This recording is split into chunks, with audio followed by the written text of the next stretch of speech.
Let's get started with our program this evening. You know, if you haven't finished eating, Mr. Ramage or whoever, just continue eating and we'll get on with the program. I'd like to introduce some dignitaries here tonight. Mr. Monty Boehner, Superintendent. Monty. He's still eating.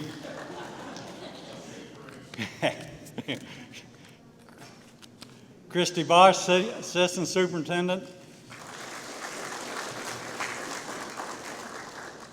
Bryce Frazier, Director of Student Programming.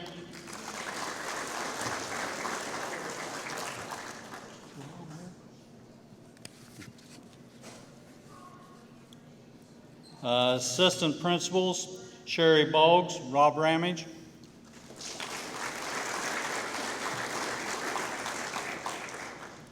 Teresa Schulteis, Director of Student Activities, who does about 90% of the work for the Hall of Fame, and I really appreciate her effort, all that she does for the Hall of Fame. Thank you, Teresa. And Lisa, her. School board members, Betty Amna,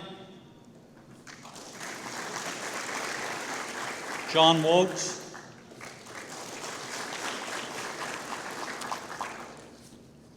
and Mark's not here. I'd like to introduce Craig Dunn. Logan Daly does a great job for Logan Athletics. Tremendous job. Now I'd like to introduce Logan High School's new football coach, Mike Eddy, and he will introduce his captains.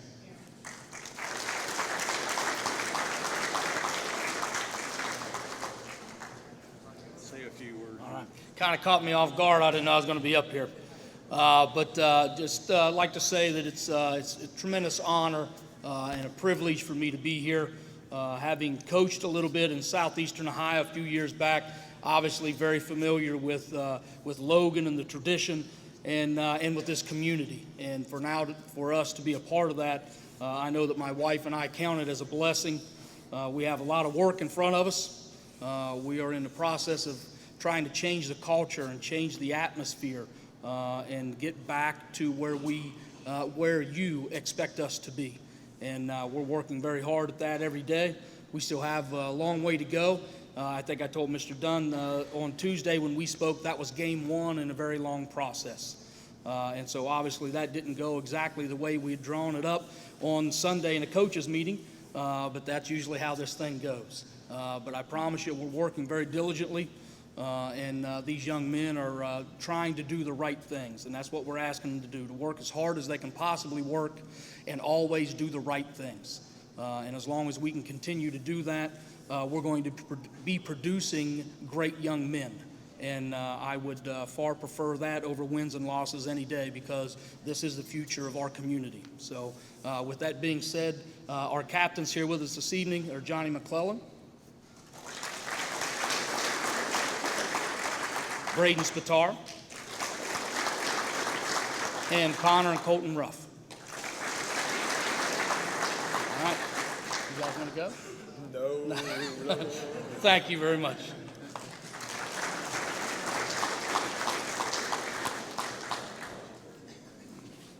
Coach Eddy used to be the head coach for Gallia Academy in Galplis, which is the boyhood home of Ron Janey. I guess you know that. I'd like for all the Hall of Fame committee members to stand up, please.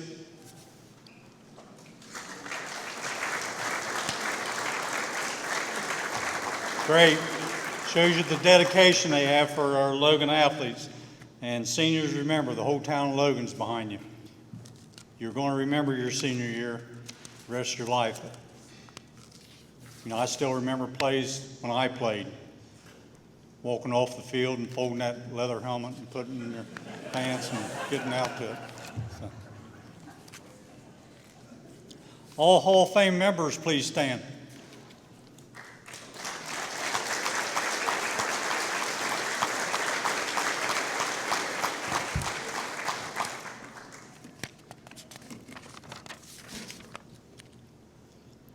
Now the presentation of the new inductees. First inductee will be Blair, class of 2012. He will be introduced by Greg Jones.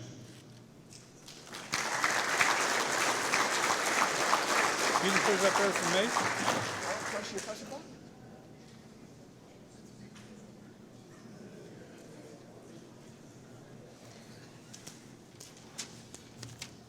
Good evening. First off, I'd like to thank Coy for choosing me to do this. I'm assuming it's because I spent so much time with him and his dad still owes me child support that I get to speak. Jim Robinson, would you please stand up, Jim? Jim is he basically to us is the godfather of throwing. I know Coy's going to talk about him, but he worked with Coy as much as I did. Not that we really did a whole lot. We had a very talented athlete, but we tried our best, and he could have easily been up here as much as I am. So, Jim, I think you need to be recognized as well. The first thing I say to each one of my kids when I get them is that my goal is to be your cheerleader. It is hope that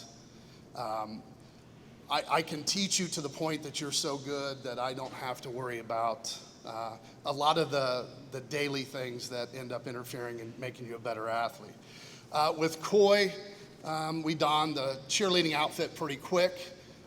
He became very, very talented. He worked very hard. I did not have to say anything to him. He picked it up, started watching film. He and I got into conversations that I never had with any other thrower because he already knew more than most high school kids, and what he brought to the table was a little different, and our conversations were completely different, and we could move forward a lot quicker with a lot of the things that we did. And Coy made and did a lot of accomplishments, and I've got a list here to read to you, which is going to take a few minutes. He achieved things that, when he was in school, I was so excited, but I don't think anybody else understood how much of a phenomenal athlete he was. His senior year, he was the number 2 athlete in the country, not in the state, in the country. And the kid that was number 1 actually was a junior, I think. So that in itself was a pretty big honor, especially Coy graduated young. He was a young senior.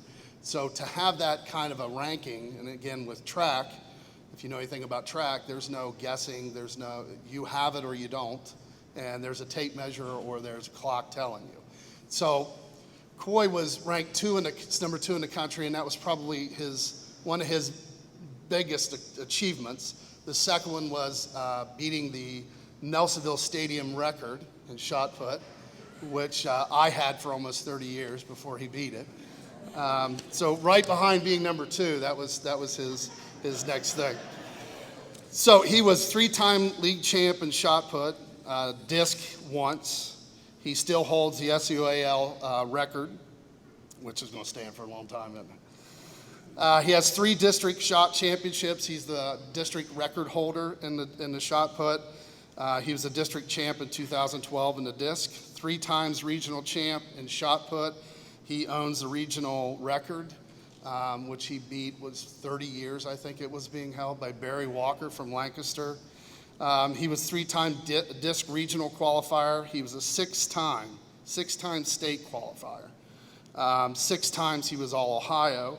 2 times he was a state champion, indoor and outdoor. His junior year, he was runner-up. He actually, on his last throw, had the best throw, but the kid that beat him wasn't throwing well, but ends up, his last throw, he beats him, and that kid is currently the defensive tackle for the Atlanta Falcons. After high school, he pursued his career at Purdue. He had 2 full ride offers. He chose Purdue.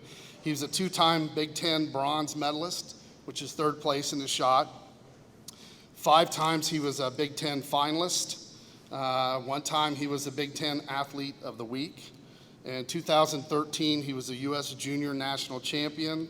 2013, he participated in the Pan American Games where he got the silver medal. He threw for the United States there. 2013, he was an NCAA qualifier at Purdue, and he was a Division I All-American honorable mention at Purdue.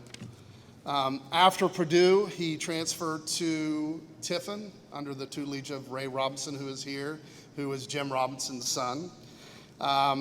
At Tiffin, he was a four-time GLIAC shot put champion, conference record holder, 2017 Field Athlete of the Year, indoor and outdoor, 2017 National Field Athlete of the Year, and 3 times national champion. He was the first person to ever win the shot put and the weight at the same event in NCAA history. This past year, another kid did it at D1 from North Dakota State. So him and Corey, the only two that's ever done it. Corey, of course, was the first. In 2016, he made the Olympic trials, which is pretty good because he was still in college. And at Tiffin, he was a 5-time Division II All-American. As a pro, he participated in the World University Games, where he placed 8th. He's a 4-time USA track and field qualifier. You have to hit certain distances, and you get accepted to go participate in the USA National Track and Field Championships. He's done that indoor and outdoor. He was 2-time US track and field finalist, and for the last 3 years, he's been ranked in the top 60 in the world. He would be doing better, but he had to grow up a little bit, right, and get a job. And so that's kind of interfering with his fun. But he is and has been probably one of the best athletes I've seen come through this school. I think Jim Robinson would agree with that. And he's definitely a lot of fun to be around. So, Coy Blair.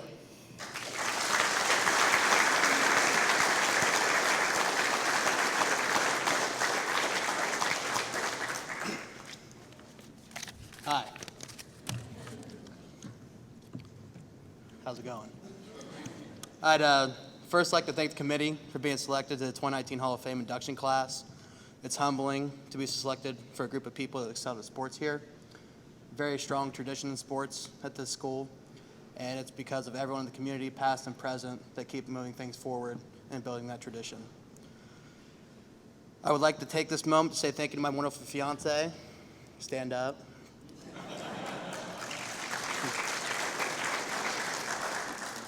11 years of track meets is a long time. Still got more, hopefully. Still going. Your family's accepted me as one of their own and supported me every step of the way, and I can't thank you guys enough. It's been a tremendous ride, and it's still going, hopefully. But yeah, she's just been everywhere with me. She's seen my highest of highs, my lowest of lows, and she's really good at bringing me back down when I feel like I'm invincible, and she's taught me humility. Don't start. My parents.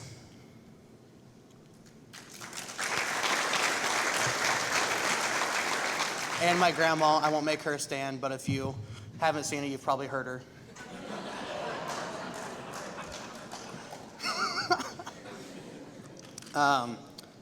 Thank you for all the running around, the games, meets, camps, equipment, tools, everything I needed to be successful. You made sacrifices and gave me the chance to achieve my dream.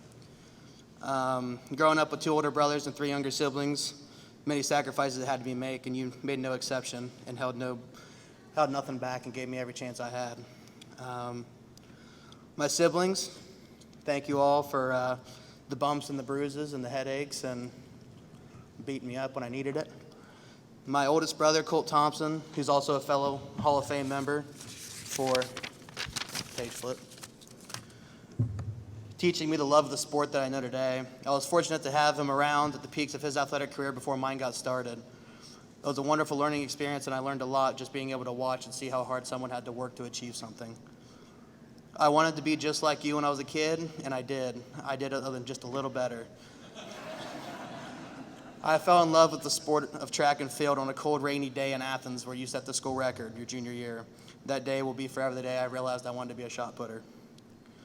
Jim Robinson, I won't make you stand up again. I know your Fitbit's exceeded. Also known as Big Jim.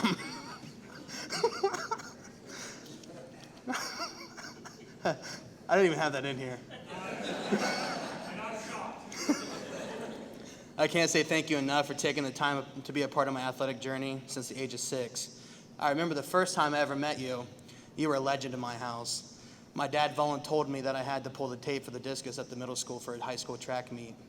We start moseying down the hill. I was going at your pace, and I looked up, and I was just in awe because you were the legend in our house, and you just looked back at me and said, "Keep your eyes off my sandwich."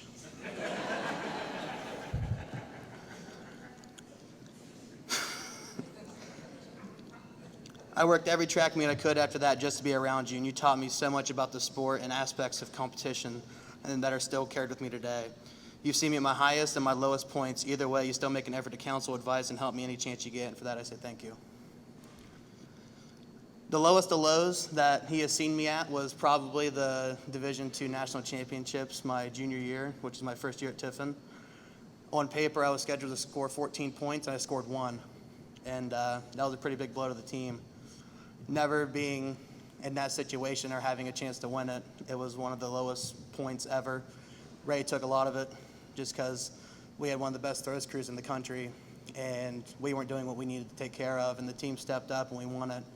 And the next year, we told ourselves it wasn't going to happen again, so I just won both to make sure it didn't happen. Greg Jones, the man, the myth, the legend, get some bigger shirts. Starting my sophomore year, you took me through every lift and practice for 3 years. Because of you is because I have everything today. You coached me to several accolades and much success, but you taught me more about life than I could ever know. I'm forever indebted to you for all the time you sacrificed to make sure I got what I needed and trained the way I needed to.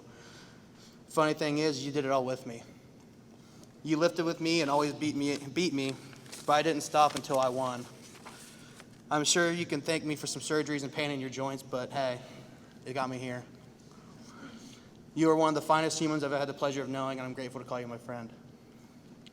Shifting gears a little bit, there's a few stories I'd like to share, one of which is one Greg's already shared. Every meet we went to Nelsonville, and I came up a little short of the record, or a lot short of the record. He'd say, "Let's go get a burger." We're throwers. And we'd be walking to the concession stand, and he'd just point like this. And I'd look, and I said, "Greg Jones." Still pisses me off. So this year I was able to get back at him coaching the women's throwers here. I was able to go to the meet and ask him who had the stadium record. He had to look at the sheet to see my name. Let's see. You and Jim both gave me the chance and taught me that even though I didn't believe in myself at times, you always did, and you left me no doubt to know that I was going to do something special. And for that taught me competition, and thank you. We traveled to several places that were less than ideal, like an oil rig in the sector at Warren, where I lost my shot put and had to borrow one. Fences that were too short, pits that were too small, and probably the best of all, Marietta indoor, where they had to shut down a couple events so I could throw the weight in the shot put. I broke a couple chairs, put a shot put into a baby stroller. Luckily, the baby was out of it. And I hit a guy with a weight. But civilian casualties are just part of the game. Those are all fun things to look back on.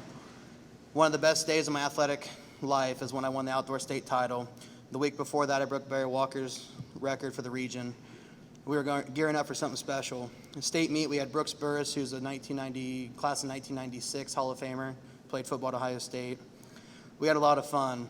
I was able just to go out and throw. It was a nice touch to say that you both coached me. On my behalf, I can't say thank you enough. After high school, I started at Purdue University, like Greg said. The 2 years I spent there were some of the best for travel and people I met in the world. My teammate and best friend to this day, Chuck Inequici, I know it's a mouthful, propelled me to the new heights and even harder work and more success. Upon transferring to Tiffin, it was a big change. Jeremy Croy and Ray Robinson gave me the opportunity to hit the ground running and further my career. During my time at Tiffin, I met a lot of really cool people and got to see more amazing things. Ray took it upon himself to make sure that my degree came first. If it wasn't for him, I probably never would have got one. That just wasn't my thing, and thanks to him pushing me further, I've got my master's degree too.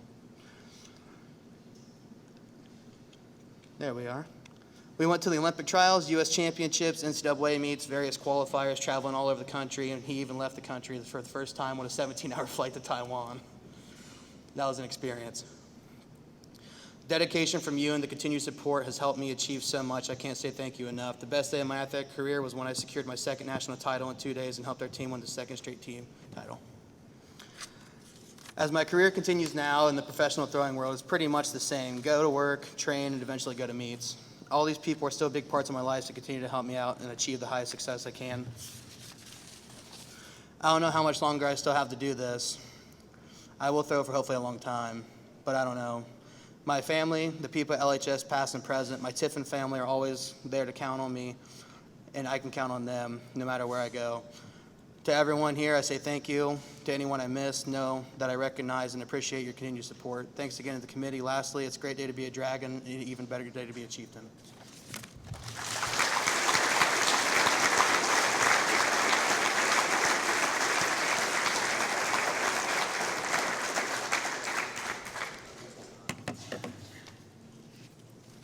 Thank you, Coy. Welcome aboard. I saw him this summer and I said, "Did you ever think about playing baseball?" He said, "Well, what would you tell me?" And I said, "Well, just swing hard as hell and just in case you hit it, because it's going a long way." Our second inductee into the Hall of Fame, Jimmer Breining, and he will be introduced by his baby brother, Brian Breining.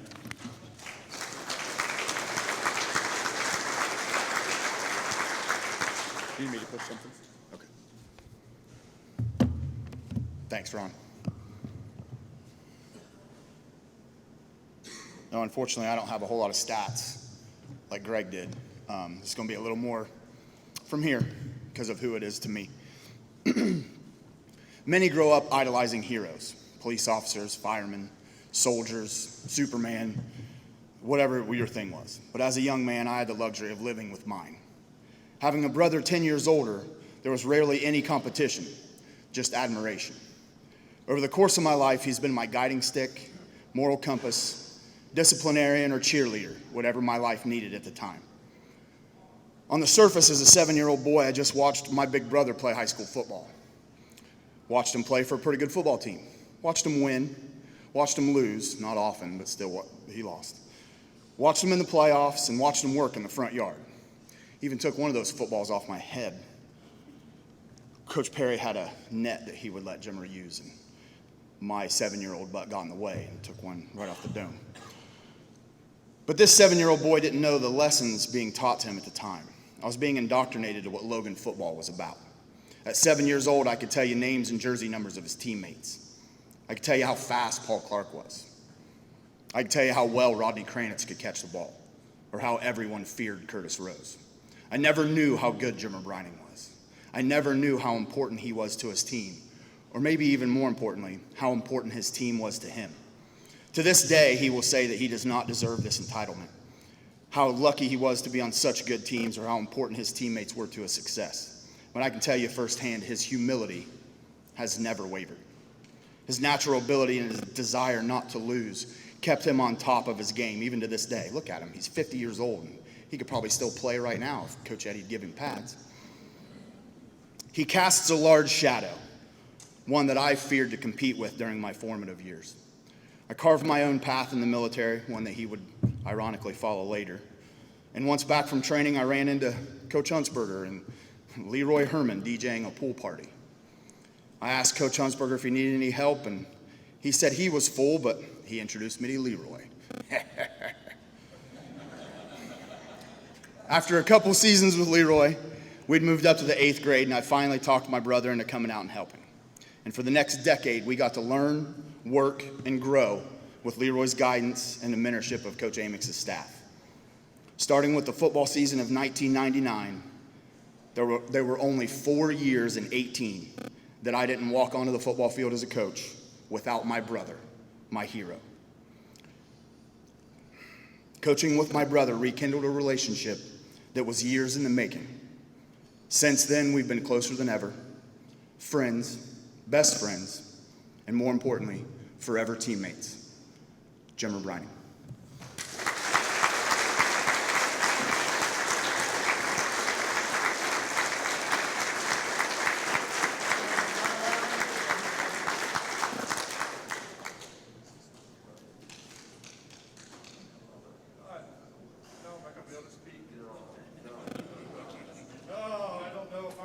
Microphone. You guys can all probably hear me. The committee, like to thank the committee Him, Craig Dunn, when you decide to put down the pencil, I will miss your stories. I will miss your articles. Spencer Wall, I don't know if he's here or not. Can you guys hear me? Okay, here, I'll do this. Spencer Wall, I don't know if he's here or not, but the Logan football website that he does, absolutely fantastic for keeping our tradition. I've got a bucket full of tapes that Clarence Perry gave me that I want to give to him.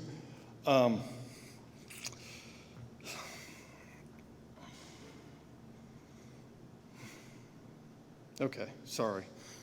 I apologize. I grew up bleeding purple and white, so I would like to thank Dale Amex, Kelly Wolf, and I know Billy's not here, Billy Burke, for allowing me for 15 years to still be a part of a program that I enjoyed so much and that we were so successful for those 15 years. And I appreciate all three of you guys for allowing this little hillbilly to influence some young adults that I've gotten to know, I still talk to, I still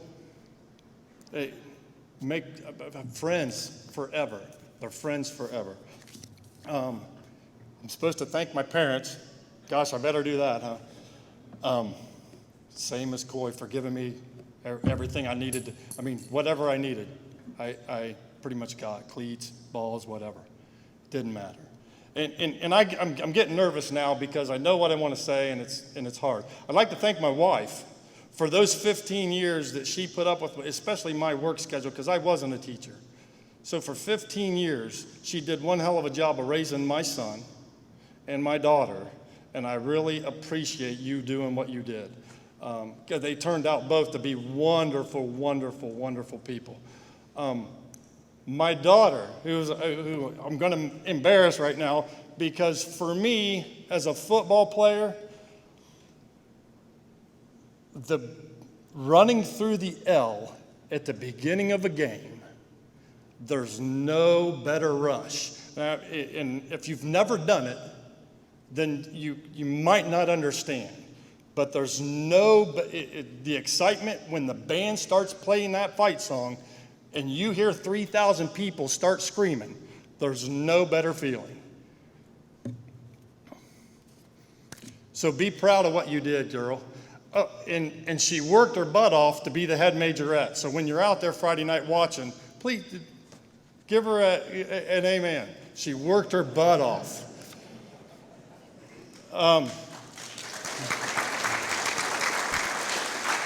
So super proud of her. I'm going to go to my son next, and this is one of those where I had the privilege, and not a lot of parents get to do this. I had the privilege of being on the sideline, in the press box, in the locker room, in a meeting room with him. So not only did I wear the purple and white, but I got to be with him when he wore it. And let me just say, and I have this on my card too, Pat Walsh, my teammate, Pat Walsh, and I could probably say we probably hurt each other's hands when Brady Walsh, and the roles are just opposite, Brady's the quarterback now, throws the ball to my boy that tiptoes down the sideline. And my favorite pattern in the world is a flag pattern, right? Throws the ball down the sideline, and my son catches it and tiptoes down it, and we score to beat a team that I absolutely hate. Athens, yeah, absolutely hate them. I bet you we probably hurt ourselves in the press box when that happened. Now, see, I lost where I was. Sorry.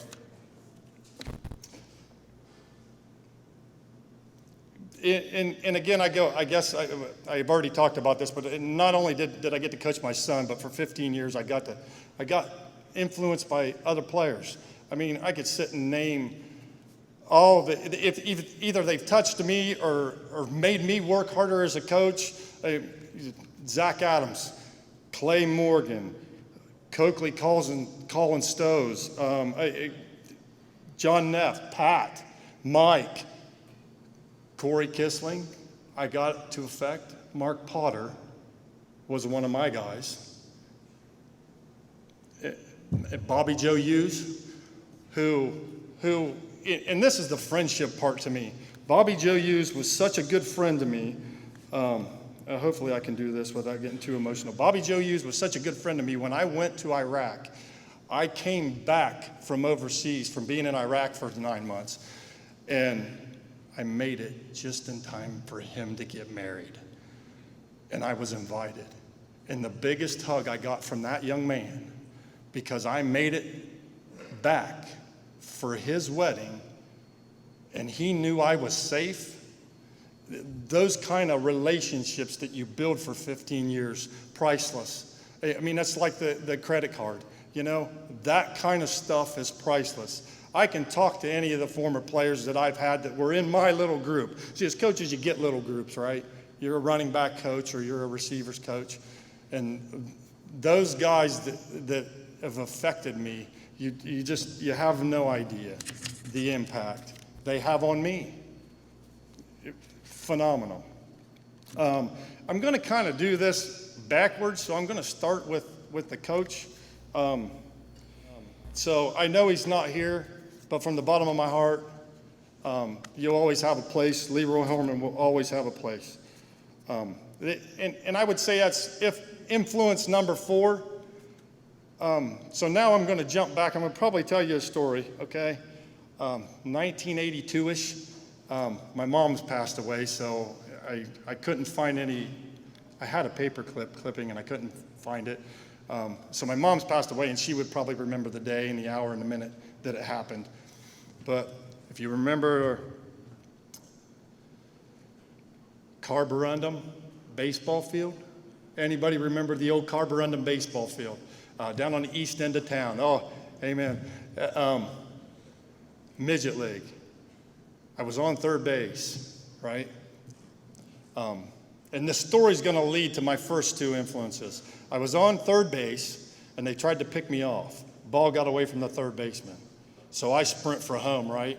Well, as I am, and it's going to get maybe not real graphic, but as I slide into home plate, of course, and I thought, 11, 12-year-old, I knew what I was doing. My foot catches the plate. And the catcher's shin guard, so if you can picture the catcher's shin guard laying right on top of my leg, and I do one of them pop-up slides you see Major League Baseball players do all the time, snap my leg in half. As a 12-year-old, you could imagine me holding my knee. I'm standing there holding my knee, and my foot is pointed straight to the ground because broke both bones. Straight to the ground, and I'm probably saying every cuss word a 12-year-old could probably think of at the time, right? It scared the living daylights out of me. So that summer, spent it cast up to my hip. Halfway through the summer, I got one I could swim in, which leads me to my first influence. Basketball season. 4 months later, East School Gym, Comets, first time I met Jim Myers. I didn't realize how much better one could be by just shooting a basketball at a wall. And I don't know how it felt like forever that I did that. And I would say part of it, and the reason the influence is part of it is the way he would explain it, the way he would sit and talk to you about what you were doing, there was no yelling. And I would like to think that part of my coaching for the 15 years was talking. Just talk to somebody. You don't need to scream at them to get your point across. And the way he did what he did, and the way he conducted himself by just having me shoot a stupid basketball at a wall. Are you kidding me? But I'll never, ever forget him. I'll never forget that. So the following summer, okay, bear with me, please. The following summer, my influence would be my second influence. Signed up for rec league baseball again. Just the past year, I just broke my leg in half. signed up for rec league baseball again. I can't remember how many games we probably played, but I remember the old Kroger building. I'm going to bring back another memory. I remember the old Kroger down by the Home Tavern, the old Kroger building, sitting at that baseball field with then my coach was Jim Pierce. And I remember sitting in the bleachers telling him I didn't think that I wanted to play baseball again. Scared. I mean, I just snapped my leg in half a year ago. I don't know if I want to do this again. I'm not sure what happened, but it was one of those parent things where I remember the next practice that we showed up to, Ike Millinger was now the coach. So my second influence for me would be Ike Millinger. And the reason I say this is the first practice that we had with him at the old city ballpark, he walked us out to the outfield, and on our way out, he grabs second base and takes it with him. And for the next hour and a half, I learned not just me, my whole team, but I learned 4 different ways to slide. Whether he was doing it for me, I don't know. Maybe our team just needed it. I have no idea. But it felt like it. He was doing it for me. And not only did I learn those 4 different ways how to slide, I learned how to use your coach. He taught how to use your third base coach because he can direct you which way you needed to go. He also taught me to read a defender. So if you're sliding into second, well, you can read the defender to let you know which way to go to avoid contact. And I would say Ike Millinger probably changed my mentality on there's more than one way to do something. You can avoid stuff. You can avoid getting hurt. There's ways around it. So Brian and my brother and I always refer to it, and I just lost the word. I refer to it as your toolbox. We're going to put things, so when I was coaching, we would put tools in your toolbox. For running backs, was it a stiff arm? Was it a spin move? Was it a jump cut? Them are tools in your toolbox you can avoid contact. So Ike Millinger, number 2. Oh, sorry, I'm getting close, I promise. Okay, influence number 3, and I don't know if I would call him an influence, more so that more of a respect than an influence. And I promise you, I'm getting close to being done. 1985, Bill Sauerfield, brand new turf, new scoreboard, 1985 football season. New field, new turf. They just put a fence around the track. Sorry, track guys, or the cinders. It wasn't a track. This kind of short, stocky, Tom Selleck-looking mustache guy, deep voice, attitude, shows up to Logan High School. Well, who's this guy? Oh, it's my way or the highway guy. You know what I'm saying? So he shows up, and as freshmen, at the time I was a freshman, at the time we had to work the games because everything was brand new. So we had to work the games. And I would say this is what influenced me, that football was going to be my thing, that I'm going to be a football player. I'll play other sports, but I'm going to be a football player. September, I wrote the date down, Keith Myers, because I got your name in here. Friday, September 13th, Miami Trace. 3rd game of the year, Clarence Perry's first year. Keith Myers throws a slant pass, DJ Conrad. And I don't know how long it was. To me, it seemed like 50 or 60 yards. And where my assignment for the freshmen, but my assignment I picked was the gate for the color guard, which was down by the flagpole where the EMS would sit, towards Chris Stiverson's house. So that was my assignment. I would just open the gate for the color guard when they would come in and out. DJ Conrad catches a slant pass from Keith Myers, and he runs straight to me. I see the sweat off DJ Myers' face still to this day. DJ Conrad. I'm sorry, Keith. I see the sweat on his face still, and I hear the 3,000 people start screaming like crazy. And I was done at that point. That just convinced me that I'm going to be a football player. That's going to be my first option, and then I'll play baseball. Sorry, Coach Janey. And then I'll and then maybe basketball, but I only did that for 1 year, and then I decided I was going to throw into that net, you know. And I'm going to end with this, okay? Something that I remembered watching. So Clarence Perry's my fourth. I'm going to end with this. Anybody seen the movie? And it's kind of directed towards. Can you guys still hear me? It's kind of directed towards you four, and I must be getting nervous because I'm starting to cramp. I seriously am. It's kind of directed towards you four. Anybody seen the movie G.I. Jane? Yeah, Demi Moore, G.I. Jane, military, Navy SEALs. Anyway, here's my point. In the movie, she wants to be a Navy SEAL, and the part in the film, she has to go through an obstacle course. They're getting ready to train through an obstacle course, and they told her she has to use a set of steps, because she's female, to get up over in a wall. She didn't want to do that. She wanted to do it just like the guys.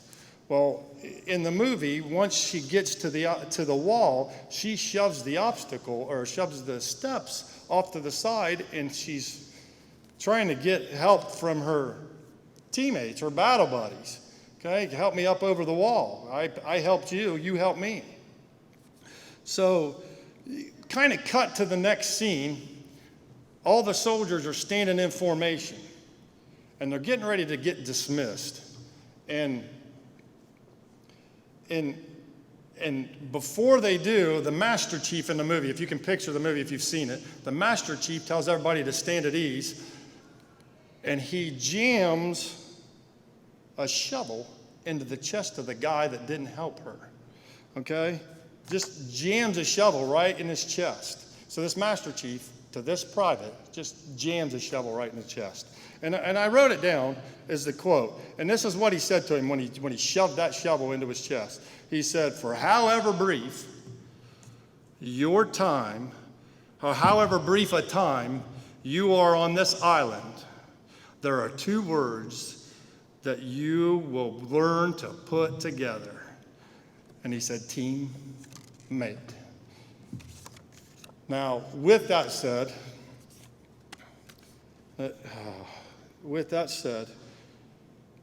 I would not be here. I would not be here,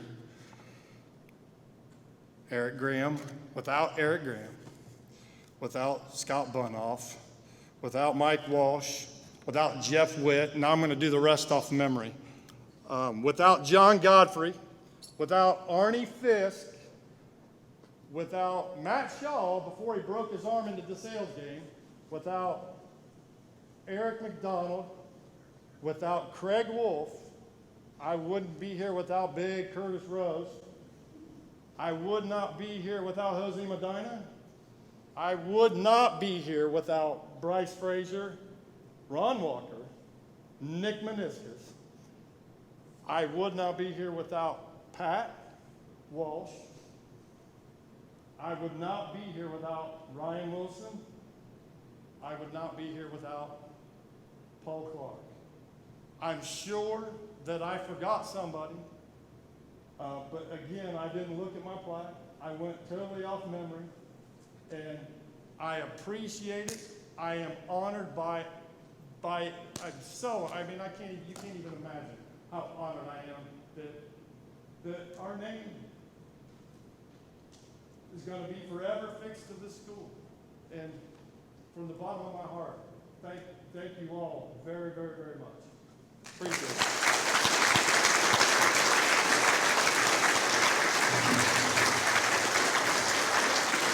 I am calling school.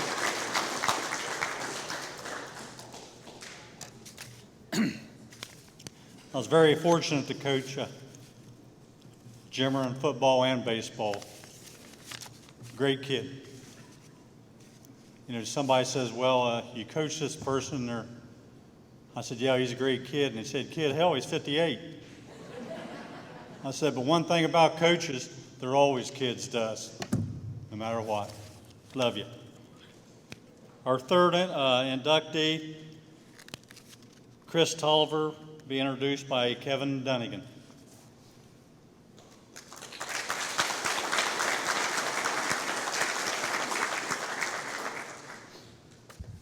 All right.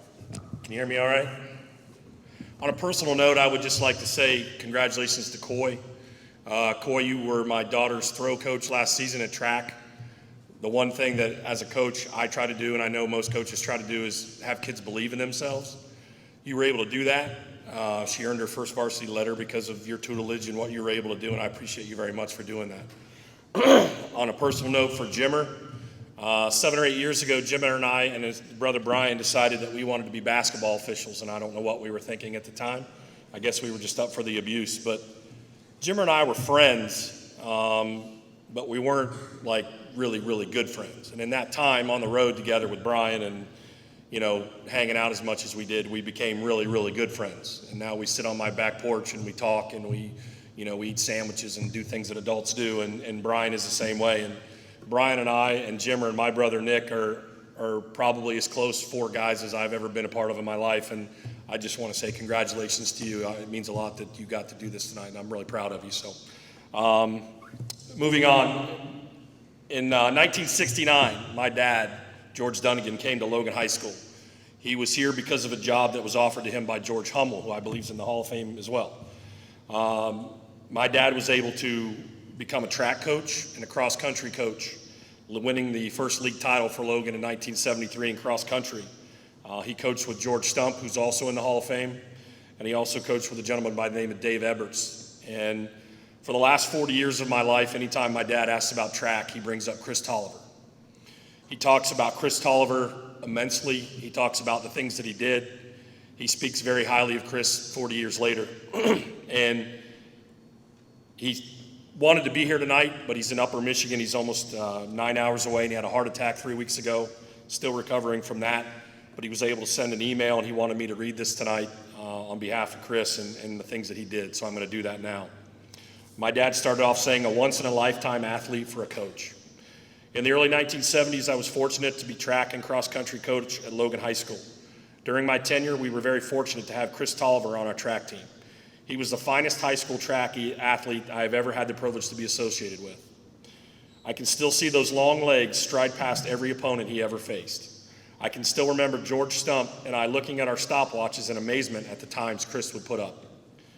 Before each track meet in those days, we as coaches would find ourselves drinking pots of coffee at the old Blosser's restaurant downtown while strategizing over where our position would be to put our players in the meet. We always knew Chris would get 2 first places for us in the mile and half mile. I know Coach Stump knew at some point Chris would shatter the records that Coach Stump had set here at Logan High School, and of course Chris went ahead and did that. Chris has 2 records that stand here at Logan that are over 45 years old in the mile and the 2 mile. And until 1988, he held the record in the 800 as well. That was eventually broken by Chris Morton, that stood for 15 years. While breaking those records, Chris qualified in his junior and senior years for the Ohio State track meet. During his senior year, Chris ran a number of events just to see how well he could do. And if my memory serves me, he ran the 440, the 880, the mile, and the 2 mile all in one meet. In one race, Chris was so far ahead with 20 yards or so left, he turned around and finished running backwards across the finish line. Coach Stump and I went ballistic. But now looking back on it, I have to laugh. Chris and a gentleman named Tom Byers were 2 premier distance runners in Ohio at that time. Tom was from Columbus North High School. Each week we would check to see how Chris was doing against Tom, and they were always very close in their times throughout the season.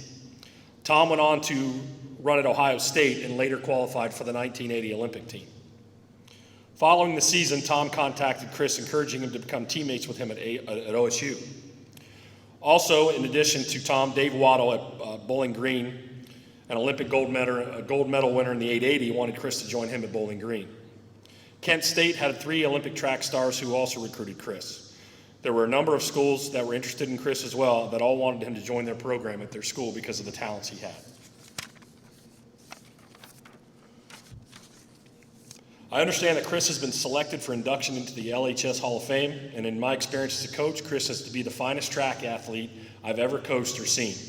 Chris certainly belongs in the Hall of Fame, and I know if Coach George Stump were with us, he would enthusiastically support the decision to have Chris take his place beside their other outstanding Logan High School athletes. Thank you very much.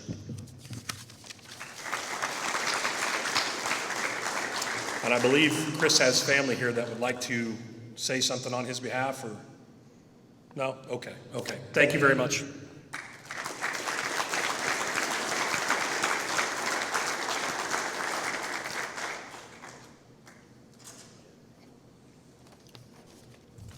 Hey, Hall of Fame committee, pat yourself on the back. You did a heck of a job of putting these three individuals into our Hall of Fame. Three great guys.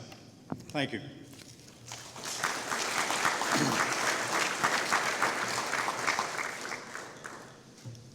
This concludes our Hall of Fame banquet. Tomorrow night at 6:45, we will pass out the Hall of Fame plaques, the 50-yard line.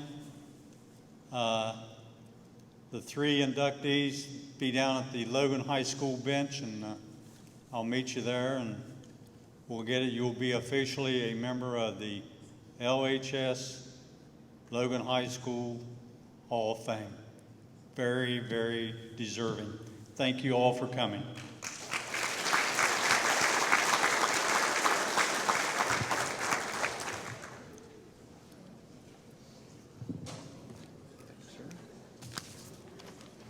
You may leave.